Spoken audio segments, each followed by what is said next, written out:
Hey guys, welcome back to another video. Today I'm going to be listing 5 fun starts that I've done and I think are really cool. And if you're running out of ideas in Central Europe or the Europe mainland at the moment, then I hope this video helps you and I hope this video is for you. So I'm going to go ahead and get started. This is going to be number 5, is the Austrians in Aargau. The reason why I think that this start is cool is because this is where the Habsburgs are starting. This is like the historical Habsburgs, I guess. They have the AEIOU.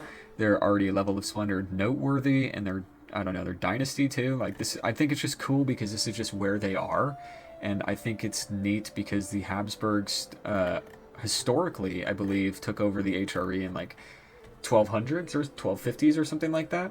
And I think it'd be cool to solidify the Austrian Archduchy and unify all these duchies and split off from Bavaria and, you know, maybe even play like a little bit of a diplomatic game, like keeping everybody in the empire smaller than you and having as many vassals, direct vassals as possible.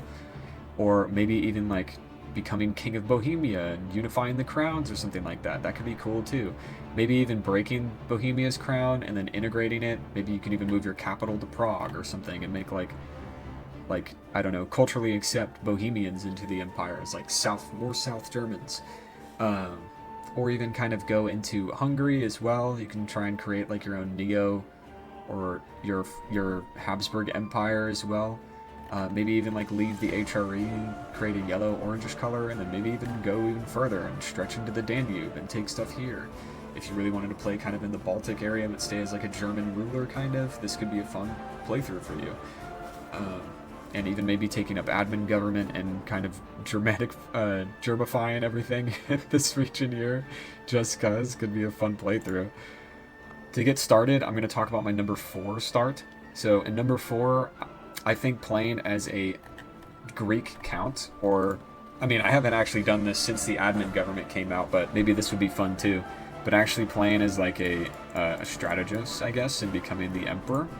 Take this guy, take the patriarch, and just go all the way down into the Abbasids and just make your own like holy see down here. Make your own papacy. Give them their own duchy. Like, you can go over to Jerusalem and give them the holy city. So yeah, you can give them this duchy. And I mean, hell, maybe even make them a kingdom too and make them independent. Okay, either way, I think playing as a strategist and becoming the Eastern Roman Emperor and going down into Jerusalem and creating your own papacy there would be a really fun playthrough. Maybe you can even expand the Eastern Roman Empire to conquer stuff from like the Alexander's Empire, and it could be cool to kind of make your own, you know, shift the Roman Empire a little bit over here and kind of create it. And maybe it can even fall too. Maybe you can even have like an Eastern Roman Empire collapse, and then you can kind of go through and Christianify like all of these regions here with Orthodox, and maybe even rename some of them too, or leave them there too, and just have like just a Christianized Middle East could be interesting, or like maybe they have a more Eastern Roman look to them, but with some Middle Eastern culture mixed in as well. That could be kind of cool. Basically like a Alexander's Empire type 2, and just see like what happens with all of your successor states if your empire collapses to, I don't know, maybe something in the north, or the Mongols coming in, or India, or even your own character that you make once you actually conquer all this land. And maybe you can even try and collapse it from the inside and then play as a ruler inside of that collapse, which could be fun. I don't know. It'd be cool because it'd be like your own mini second start. I think it's a really cool idea. Number 3 is also going to be in Greece.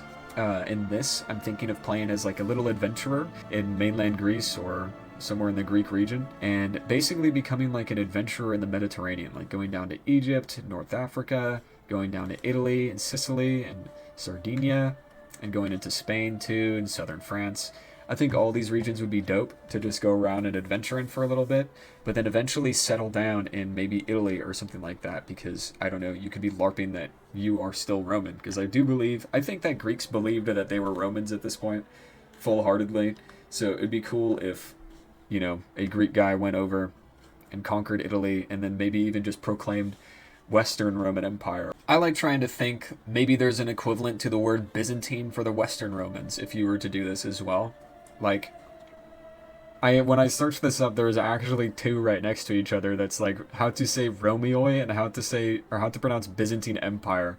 That's kind of funny. This music's awesome. I wonder if it's copyright and that's why it's being taken away. Romeo. Oh, it is Romeo. Romeo. Romeo. Romeo. Romeo. Thank Okay, sweet. Alright, well, yeah, I guess Romeo. Because how the Byzantines are just, they kind of label themselves as the Byzantines. I think it'd be cool to label this state over here the Romeo. I don't know. I think it's silly, but it's also kind of just a cool playthrough to do, just to like kind of create your own Western Rome.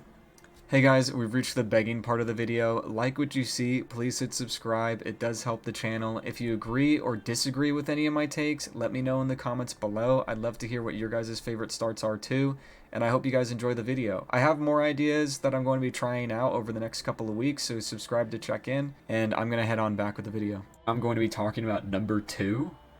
My number 2, my next favorite idea is starting as a person in, like, these German Saxon areas, or maybe even starting in Bavaria too, like the Wittelsbach dynasty did for Prussia, but playing as an adventurer here in Bavaria, or any German province really, it could be anywhere, and then you could try and take whatever culture they have and kind of create your own Germanic kingdoms up here. You don't have to necessarily be Prussia, but I feel like going from Brandenburg and solidifying your own duchy here and stretching over to Prussia, or just full sending over to Prussia would be fun, and maybe even playing up here too and make your own kingdom of Kurland, which could be interesting too, like playing as a count in this region, because not a lot of these places have like solidified borders. You could kind of just create like a Germanic Catholic in Caronia and just say like, hey, this is my Catholic ruler that invaded 100 years ago or 20 years ago, or he just got this land, and you can give him like, you can try and like make it under 400 points and say, I'm blanking right now. I'm a holy ruler? Holy monarch, there we go. You can do like holy monarch, which I think would be cool, or even like give yourself the crusader trait. I think would be also pretty neat. An adventurer would be cool too, or you could just be an adventurer and do it yourself. Maybe try and get the Pope to call a crusade, but I guess you'd probably need to be landed at that point, huh? Maybe the Catholics want a little bit of land or something, because they're gonna take this shit anyways in like 2 years, so you could just roleplay that maybe they already took this land, or this land is something that they're gonna have, or these guys lost because, I don't know, create your own fucking lore.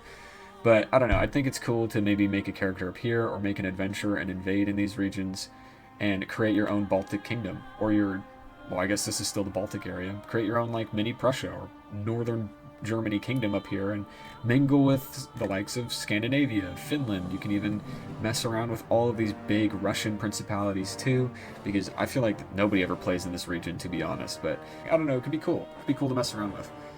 Now we're back in 867. I feel like the start date gets played way too much, to be honest. I don't know, I'd like to play in 1066, but I wonder actually how many people play 867. Because I'd like to know actually who plays in what start dates, because I feel like nobody ever plays in 1178, I think. And I feel like not a lot of people like 1066 either, but I wonder who else does, so let me know. Okay, for number 1, my favorite start date to do, or my favorite start in CK3 to do, I actually thought of this all the way when Roads to Power came out, but my all-time favorite, and what I was so giddy to do, was to start in this area. Now, the reason why I chose this area here, I'm pretty sure it's just because like 60% of my DNA comes from this location. And when I was doing a little bit of research on Rome at the time in one of the last couple states, I noticed that there was like a tiny little Roman kingdom up here called Soissons, or Soissons. I don't know how to really pronounce that one. It was like one of the last Roman states up here before the Franks finished them off, and the Franks eventually formed Francia. And then you had all of Charlemagne's empire. I think it would be cool to play as a, either maybe even like a Greek adventurer again, or just, you know, create a historical scenario. Maybe you're just a random Roman adventurer. He still clings on to that Roman destiny.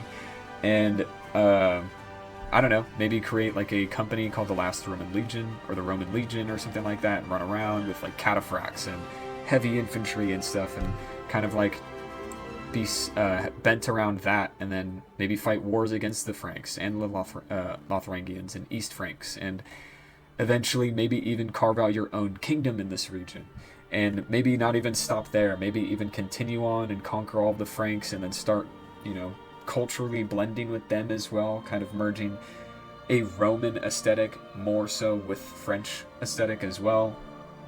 Maybe even a little bit of German aesthetic or English aesthetic as well, because I think playing in this region is very dope, very cool. You get to go into England, you get to go into more of Germany, more of France, you can go into Spain as well, you can kind of stretch into Italy. I think it'd also be kind of cool if you made your own Western Roman Empire style after the HRE government. That's what I did in my game. I formed a whole empire in this area, named it Western Rome, gave it a little bit more of a red tint, and then just made it the HRE government. I just have the HRE government, except I don't have any land in the HRE, or historical HRE. I just have land in France, Brittany, some Italy, and some in Spain as well. And I think it's super cool. I like it a lot. I converted that save actually to an EU4 campaign because I thought it would be cool to play. So I'm just messing around with some of the French kingdoms, and I like keeping them very small and trying to create like an HRE mess in the empire. I think it's fun to look inside of your borders and kind of map paint inside, because I like thinking about the future Paradox game and thinking, what's this going to look like in EU4? Because I actually do like converting those games still, just for fun, just to see what the map looks like. But yeah, I think those are my favorite starts. So yeah.